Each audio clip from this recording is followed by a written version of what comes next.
Ouais, alors en fait aujourd'hui on se réunit parce qu'il y a Ford Europe qui devait venir pour nous rendre des comptes.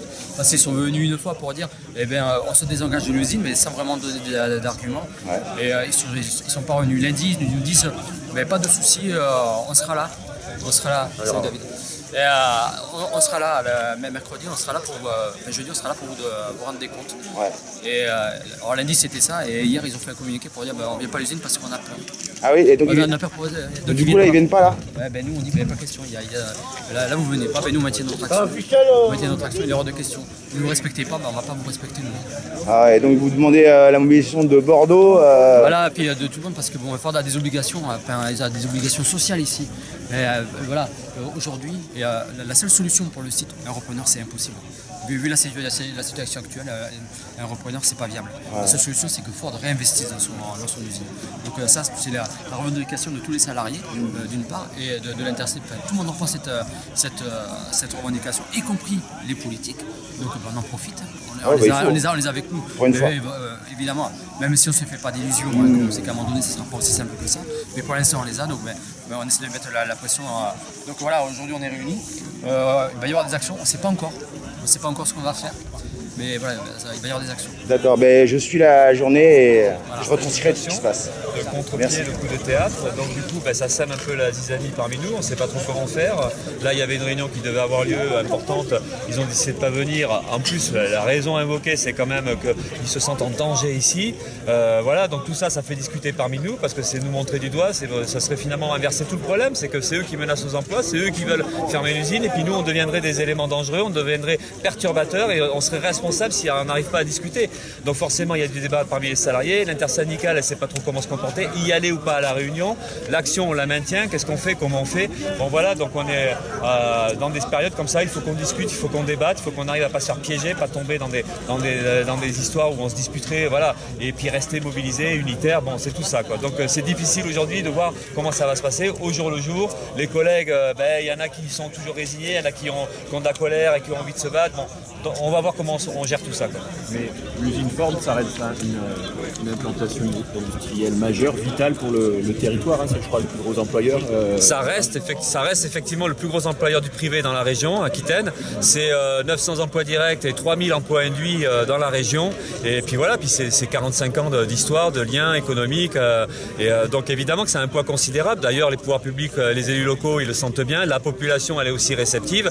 Il y a une médiatisation qui permet un peu de poser ce problème-là, de le mettre sur la place publique. Oui, il y a un danger pour la région aujourd'hui si l'usine ferme et si Ford s'en va. Donc il y a une détermination à mener cette bataille-là pour dire non, cette usine-là doit continuer. Ford ne doit pas partir. D'ailleurs, on ne reconnaît pas le droit à la multinationale Ford de partir, en plus en ayant toutes les aides qu'ils ont pu recevoir pendant 45 ans, des aides publiques, des subventions diverses et variées. Donc il y a un débat public, il y a un bras de fer qui est lancé et on espère être en position rapidement d'inverser le cours des choses. Vous parlez des pouvoirs publics, des élus, il y en a qui ont des phrases très dures en ce qui concerne la direction de Ford.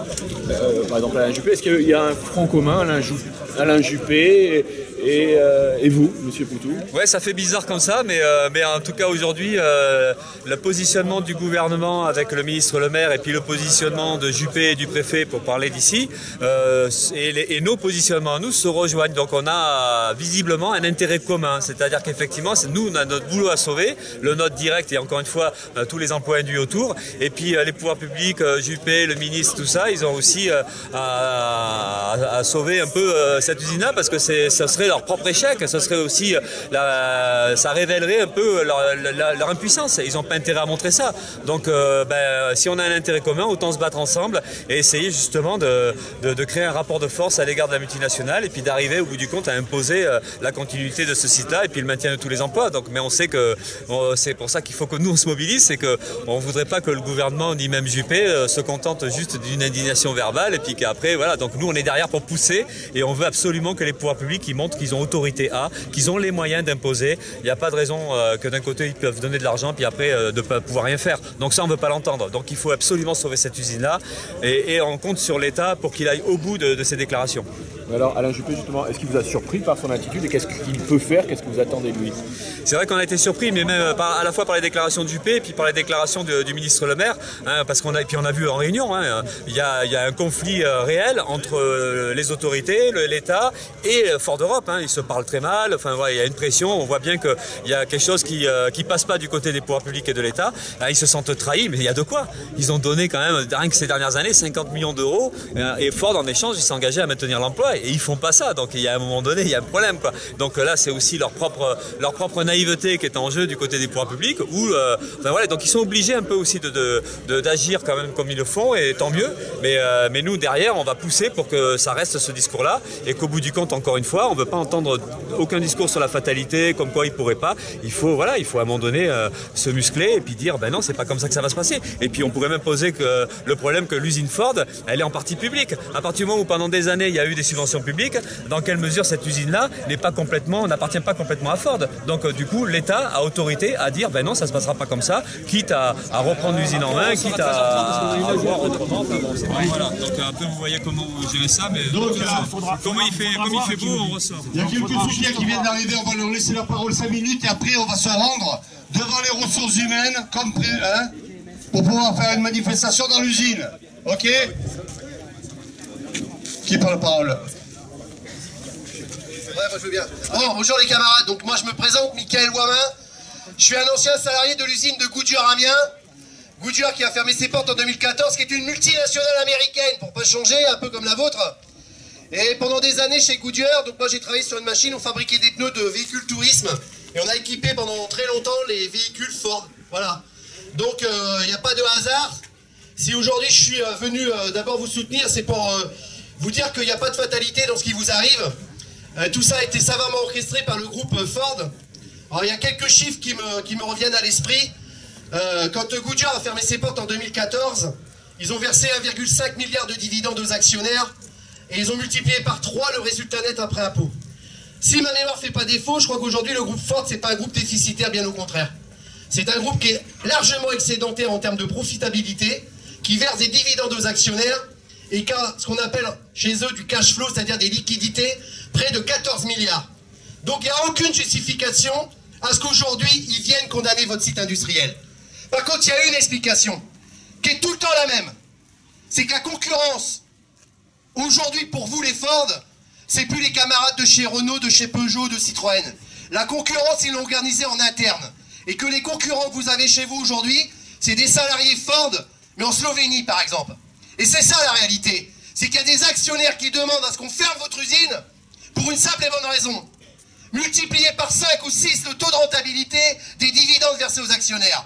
Vous êtes la seule variable d'ajustement. Or, la réalité, c'est qu'ici, sur ce site, il y a non seulement des emplois, il y a des vies de famille, il y a surtout des personnes qui, tous les jours, viennent travailler pour permettre à ce groupe de faire des milliards de profits et qu'aujourd'hui, on vous virez. Et ça, c'est inacceptable. Et le discours qu'on tenait en 2007 chez Goodyear, vous pouvez le tenir ici aujourd'hui de la même façon.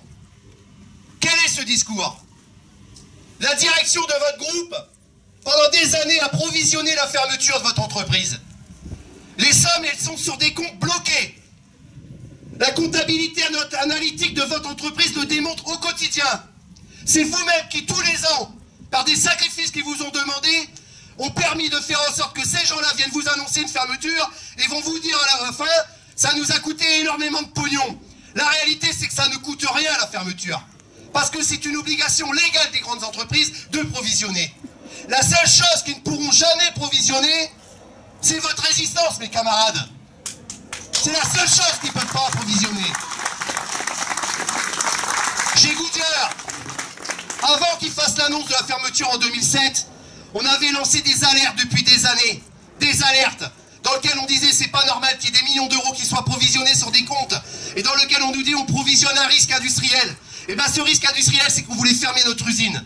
Et bien, ils nous ont dit, soyez raisonnables. Acceptez la réalité. On n'est pas dans une bulle, messieurs, dames.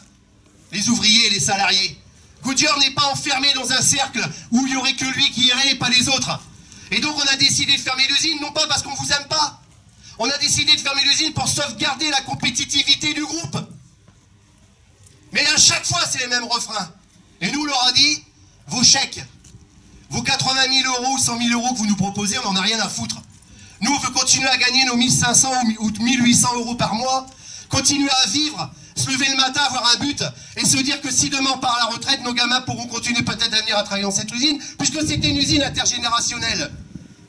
Et ils nous ont dit, mais vous n'êtes pas bien, on a de l'argent, on est prêt à vous aider, avec un plan de formation très attractif, pas un ne restera sur le carreau, faites-nous confiance.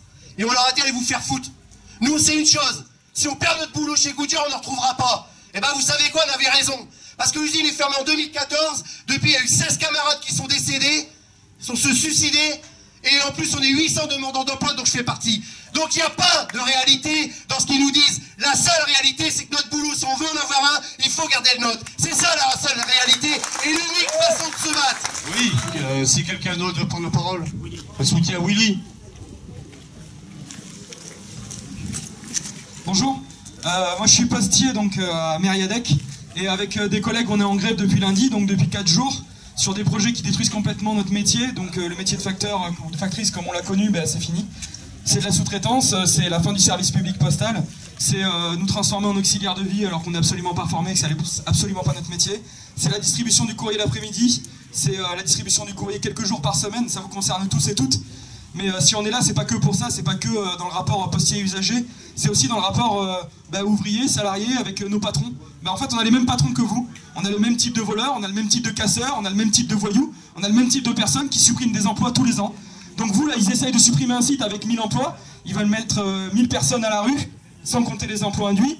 Ben nous, à la Poste, c'est 10 000 emplois par an. 10 000 emplois par an, alors ça se passe dans le feutré, hein, c'est tranquille, c'est les gens qui ne sont pas remplacés, c'est les collègues qui sont en inaptitude, cassés à cause du boulot, qui finissent par être licenciés pour inaptitude. Mais c'est pas, ils sont pas mis dehors, hein. Ils sortent parce que peuvent plus faire le travail, les pauvres. Donc eux, ils sont mis au chômage, tranquille, easy, personne n'en parle. Donc c'est ça, c'est aussi les pressions qui sont faites sur les syndicalistes. On a Gaël qui est là, lui, il vit de la pression depuis 10 ans. Donc c'est aussi un certain nombre de syndicalistes qu'on fout dehors parce qu'on veut plus qu'on ouvre notre gueule dans la boîte. C'est exactement la même chose pour vous, ça les emmerde que vous soyez là, ça les emmerde qu'il y ait cette banderole devant là, le portique d'entrée. Nous c'est pareil, hein. Notre directeur d'établissement, ça les emmerde qu'on soit devant. Ce matin on était en piquet de grève à Bègle, on a un directeur d'établissement qui devait nous recevoir à 9h30. On est allé en délégation de masse, on nous a dit au téléphone, oui 9h30 c'est bon. On est ressorti, on l'attend, et finalement on a quelqu'un qui vient nous voir et qui nous dit ce sera pas 9h30, ce sera 11h. Bah non, à 11h on est avec les Ford, donc bah non, on se barre. On se barre et on va aller voir la direction régionale. Et ça les emmerde parce qu'on est devant les piquets de grève, on est devant les bureaux, les usagers voient qu'on est là, les Ford voient qu'on est là, qu'on est ensemble et qu'on a le même type de patron. La Poste va absolument pas être associée à Ford, parce que Ford, tout le monde sait que c'est des voyous. C'est des voyous, ils vous traitent comme des criminels. Ok ? Donc, à partir du moment où la Poste se sent associée à Ford, ça va les emmerder. Et nous on dit, vous avez exactement la même politique, donc on va travailler ensemble. Ouvriers, salariés, fonctionnaires, on va travailler ensemble contre des patrons qui cherchent la même chose. Il n'y a qu'une seule chose qui les intéresse, le fric, le calme et la pub. C'est les seules choses qui les intéressent. Donc tout ça, on va le saccager, parce qu'on ne partira pas tout seul. Donc on vous soutient une nouvelle fois, on sera avec vous autant que possible, et on espère arriver à faire une convergence ensemble pour lutter pour la même chose et contre les mêmes personnes. Merci à vous. Merci. Non. Rapidement. Bonjour, moi je me présente, je suis un camarade CGT de Sanofi et bon, on est venu vous soutenir parce qu'en 2015 on était aussi en grève pour des raisons d'incommodité et les camarades de Ford étaient là pour nous soutenir, donc c'est pour ça qu'on est venu aujourd'hui. Ce que je voulais dire, c'est que souvent, nous l'année dernière ils ont fait partir encore 100 personnes avec 9 milliards de bénéfices, ils payent les licenciements avec les crédits d'impôt qui touchent des gouvernements. Voilà, et ça c'est important à retenir aussi, et on voulait vous dire surtout qu'on sera là avec vous pour vous soutenir s'il y a des convergences et tout ce qui s'ensuit. Voilà. Merci beaucoup. Salut, moi je suis étudiant, du coup je vais parler vite fait, mais c'est juste pour vous dire que nous actuellement sur la fac on est dans la merde aussi, on se prend des réformes. Voilà, les présidents des facs avant c'était des profs, maintenant c'est des patrons, ils veulent rentabiliser comme ailleurs, et voilà, et ils nous foutent dans la merde. Il y a des milliers d'étudiants, des milliers de lycéens qui vont être recalés à l'entrée l'année prochaine. Voilà, notamment, on sait qui c'est qui prend, c'est les fils d'ouvriers, etc. comme d'hab. Et donc je vais pas m'éterniser, mais nous actuellement on occupe la fac, on vous invite à passer si vous voulez discuter avec nous. Je sais qu'il y a déjà des camarades de Ford qui vont venir et on vous en remercie. Et voilà. Et du coup on se retrouve tous face aux mêmes logiques, même si nous on n'est pas des travailleurs, on se retrouve dans la même merde, dans les mêmes logiques capitalistes. Et voilà, on sera avec vous dans la rue. Et voilà, on suit votre combat. Il y a beaucoup de gens qui n'ont pas pu être là aujourd'hui parce qu'on est une manif en même temps, mais on vous soutient, on est là, on espère que vous serez là avec nous et voilà, bon courage. Merci.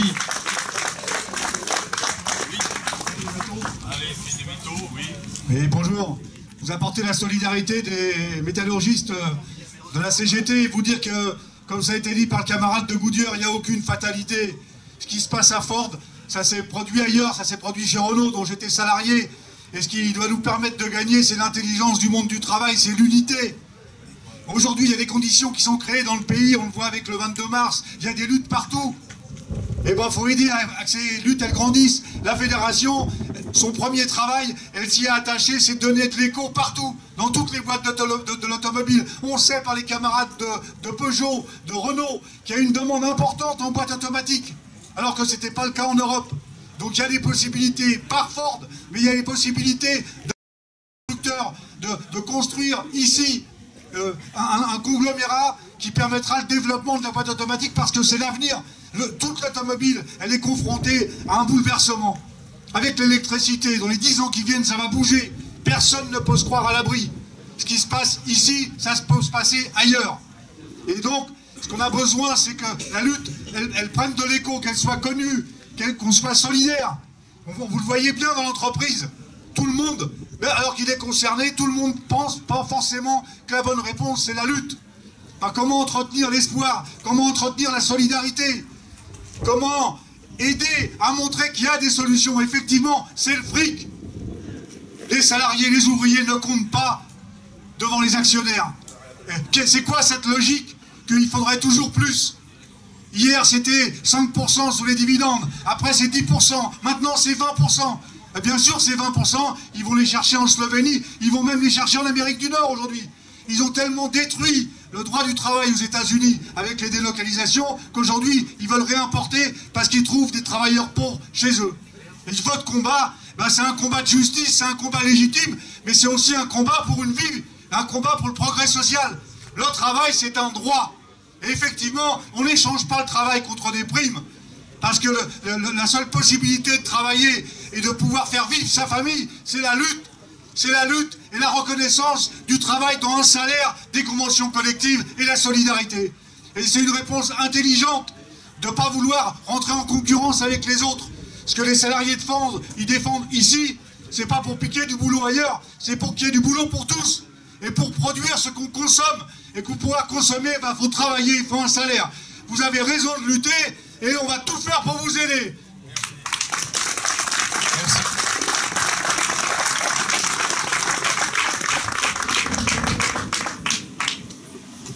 Donc, il est 11h30.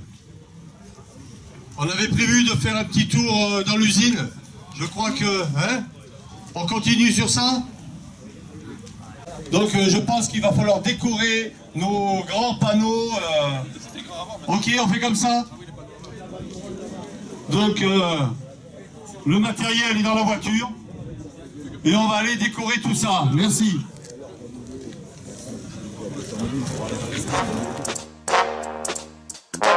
Yeah.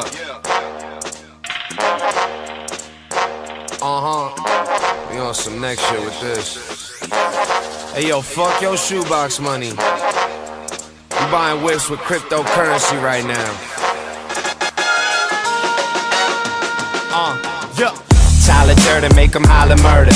Take them to the highest point of the earth, no need to follow further. The shit is universal, no time to do rehearsal. I never take a break, that shit is too commercial. I wasn't raised different, I was made different. Flow don't fuck around like it was raised Christian. Antisocial with these kids, we don't play with them. We just keep a small circle and we stay lifted. I need Monopoly bread.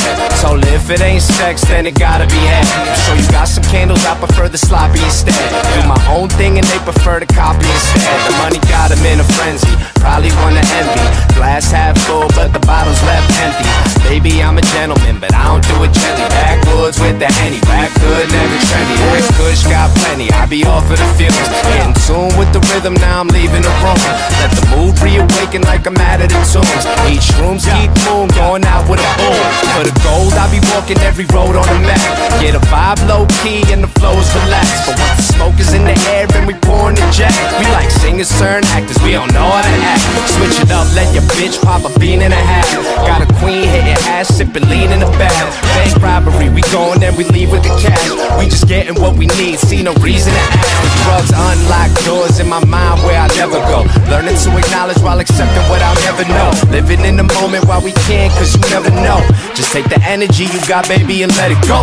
Came to spit a sonnet, sonically colder than comets. Surf a rocket to the moon and can't nobody stop it. I'm hyperbolic, my words curve extra wavy. Yo, paint a map of the sky, shit you could call me Haley. Before that coke shit, just a cloud of smoke. When you realize you don't know shit, the quicker you gon' grow. Got that van, cold blow, cold crazy on a starry night. Hate a couple boomers on my way here and I'm feeling right. Hop up out the whip and say what up to everyone around. Let me get a show that you already know how I get down. Overdone, say I'm overdue for all these accolades. I don't really think about it, I'm just trying to rap and pace. Stack a couple bitcoins, haul up on my Nakamoto. Chillin' with your lady friend, she rock a red on Takamono. Posted up in Acapulco, shout out to the homie Smoko. Loco at the show, hold up, posing for the family photo. Epiphanies on symphonies, epic epigrams. Man, these words last for centuries. This shit's timeless, grab it on your tomb. Don't say the sky's the limit when there's footprints on the moon. Moon walking on the sun, sun beaming, I'm a star. Star shooting into space, spaceship it up to Mars. Yeah, I'm universal, my purpose to personal. This path and give back, that's how life's supposed to circle. Yo G, roll that purple, run that beat, back reversal. I don't need no damn rehearsal. This is internal, eternal. Life is like a flick, leaving space for the horns. That's my shit. Until we meet again, paint the world with brighter colors. Word to the pride mob, y'all my sisters and my brothers. One time for the lovers, spread that energy around and keep it all in motion, getting lost inside my sound.